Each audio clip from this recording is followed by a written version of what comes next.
አንድ አምላክ በሚሆን በአብ በወልድ በመንፈስ ቅዱስ ስም ሰኔ 26 በዚች ቀን የከበረ የመልአክ አለቃ የገብርኤል በዓሉ ነው። እንዲሁም ኔቅሎን በሚባል ሀገር በፊዩም ገዳም ቤተክርስቲያኑ የከበረችበት ነው። በውስጧም ከቤተ ክርስቲያኗ የጣራ እንጨት ብዙ ተአምር ይገለጽ ነበር። ጽጋብ በሚሆንበት በዚያች ዓመት ውሃ ይንጠፈጠፋል። ረሃብ ከሆነ ግን ላብ እንኳ አይታይም ነበረ። የዚህ የከበረ የመልአክ አለቃ ገብርኤል ተአምራቶቹ ብዙዎች ናቸው። ለእግዚአብሔር ምስጋና ይሁን፣ እኛንም በአማላጅነቱ ይማረን፣ በረከቱም ከኛ ጋር ትኖር ለዘላለም አሜን። በዚችም ቀን የታላቁ ነቢይና መስፍን የነቢያት አለቃ የሙሴ ደቀ መዝሙር የነዌ ልጅ የኢያሱ የዕረፍቱ መታሰቢያ ነው። ይህም ከታናሽነቱ ጀምሮ ለሙሴ አንገቱን ዝቅ አድርጎ የሚታዘዝ ፍጹም ትሑት ስለሆነ፣ ስለዚህም በሙሴ ላይ ያደረ መንፈስ ቅዱስ አደረበት። ነቢዩ ሙሴም ካረፈ በኋላ በእግዚአብሔር ትእዛዝ የእስራኤልን ሕዝብ ተረከባቸው። እግዚአብሔርም ኢያሱን እንዲህ አለው፣ ከሙሴ ጋር እንደኖርሁ ከአንተም ጋር እኖራለሁ። ጽና፣ በርታ። ለባለሟሌ ሙሴ ያዘዝሁትን ሕጌን ጠብቅ፣ ከእርሱም ፈቀቅ አትበል። ሕጉንም ትጠብቀውና በእሱም ትጸና ዘንድ በውስጡም የተጻፈውን ታደርግ ዘንድ በቀንም በሌሊትም አንደበትህ ማንበብን አያቋርጥ። የኢያሱም ልብ ጸና። ሰላዮችንም ወደ ኢያሪኮ ልኮ አገሪቱንም አይተው ሲመለሱ የኢያሪኮ ሰዎች አዩአቸው። ሰላዮችም እንደሆኑ አውቀው ተከተሏቸው። እነርሱም ረአብ በሚሏት አመንዝራ ሴት ዘንድ ተሸሸጉ። እርሷም ሰወረቻቸው። እነርሱም በሚመጡ ጊዜ ከቤተሰቦቿና ከዘመዶቿ ጋር እንደሚያድኗት ቃል ገቡላት። በደህናም ሸኘቻቸው። ከዚህም በኋላ ኢያሱ ሕዝቡን ሁሉ የዮርዳኖስን ወንዝ አሻገረ። ካህናቱ የእግዚአብሔርን ታቦተ ሕግ ተሸክመው በዮርዳኖስ ወንዝ መካከል ቆመው የእስራኤል ሕዝብ ሁሉ እስከሚሻገሩ ድረስ የወንዙን ውሃ እግዚአብሔር እንደ ግድግዳ አቁሞት ነበርና። ከዚህም በኋላ ደግሞ በግንብ የተከበበች ኢያሪኮን 7 ቀን ዞራት። ከእርሱም ጋራ የልዑል ታቦተ ሕጉ ነበረች። ቅጽሮቿንም አፈረሰ። በውስጧም የሚኖሩ አሕዛብን ሁሉ ከንጉሷ ጋር ገደለ። ሁሉንም አጠፋቸው። አሕዛብም ሁሉ የእስራኤልን ልጆች ፈሯቸው። ከመፍራታቸውም ጽናት የተነሳ የገባዖን ሰዎች ተንኮል አደረጉ። ስንቃቸውን ሰንቀው አዘጋጅተው መጡ። አሮጌ አቁማዳቸውን ያረጁና የተቀደዱ የተጠቀሙም የወይን ራዋቶቻቸውን በትከሻቸው ተሸከሙ። ጫማቸውም ያረጀና የተተበተበ ነበር። ልብሳቸውም በላያቸው ያረጀ ነበር። ለስንቅም የያዙት እንጀራ የደረቀና የሻገተ ነበር። ወደ ኢያሱና ወደ እስራኤል ወደ ገልገላ መጥተው እኛ ከሩቅ አገር መጥተናል፣ አሁንም ለእኛ ማሉልን አሏቸው። የእስራኤልን ልጆች ኤዋያውያንን ከእናንተ ጋር እንዴት መሐላን እንማማላለን? አሁንም በአቅራቢያችን ትኖሩ እንደሆነ ተጠንቀቁ አላቸው። ኢያሱንም እኛ ከሩቅ አገር የመጣን ባሮችህ ነን አሉት።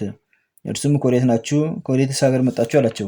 እነርሱም እኛ ባሮችህ በፈጣሪ በእግዚአብሔር ስም እጅግ ከራቀ ሀገር መጣን። በግብፃውያን ያደረገውን ሁሉ በዮርዳኖስ ማዶ በሚኖሩ በሁለት በአሞራውያን ነገሥታትም ያደረገውን ሁሉ ሰምተን መጥተናል አሉት። የሀገራችን ሰዎች ሁሉና አለቆቻችን ለመንገድ ስንቅ ያዙ፣ ተቀበሏቸውም ዘንድ ሂዱ። እኛ ባሮቻችሁ ነን፣ አሁንም ለእኛ ማሉን በሏቸው አሉን። እነሆ ወደ እናንተ እንመጣ ዘንድ ከቤታችን በወጣንበት ቀን እንዲህ እንጀራችን ትኩስ ነበር። አሁን ግን ሻግቷል ደርቋልም። ይህም የወይን ረቧት አዲስ ሳለ መላንበት። አሁን ግን ተራቁቷል አዝቷልም ተቀዳዷል። መንገዳችን እጅግ የራቀ ነውና ይህም ልብሳችን ይህም ጫማችን አርጅቷል አሏቸው። መኳንንቱም ስንቃቸውን ተቀብለው አዩ፣ የእግዚአብሔርንም ቃል አልጠየቁም። ኢያሱም ከእነሱ ጋር ሰላምን አደረገ፣ ሊያድናቸው ከእነሱ ጋር ቃል ኪዳን አደረገ። የሕዝቡም አለቆች ማሉላቸው። ከ3 ቀን በኋላም እስራኤል ከቅርብ እንደሆኑ ሰሙ። ኢያሱም ከቅርብ እንደሆኑ በሰማ ጊዜ በሽንገላ ለምን ወደ እኛ መጣችሁ? አሁንም ለእግዚአብሔር ቤትና ለእኛ ባሮች ትሆናላችሁ አላቸው።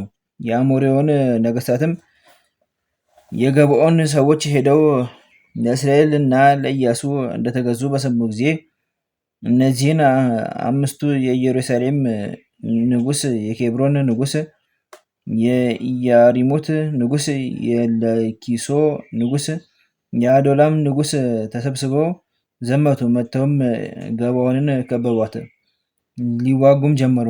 የገባዖን ሰዎች በገልገላ ውስጥ ወደ እስራኤል ሰፈር ወደ ኢያሱ ልከው ባሮችህን ለመርዳት እጅ አትስነፍ፣ ከተራሮች ላይ የሚኖሩ የአሞሬውን ነገስታት ሁሉ ተሰብስበውብናልና ወደ እኛ የምትርዳን ፈጥነን አድነን አሉ።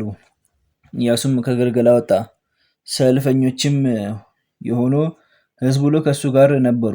እግዚአብሔርም ኢያሱን አለው፣ በእጅ ጥላቸዋለሁና በፊታችሁም አንድ እንኳን የሚቀር የለምና አትፍራቸው አለው። ኢያሱም ሲገሰግስ አድሮ ድንገት በሌሊት ደረሰባቸው። እግዚአብሔርም ከእስራኤል ፊት የተነሳ አስደነገጣቸው።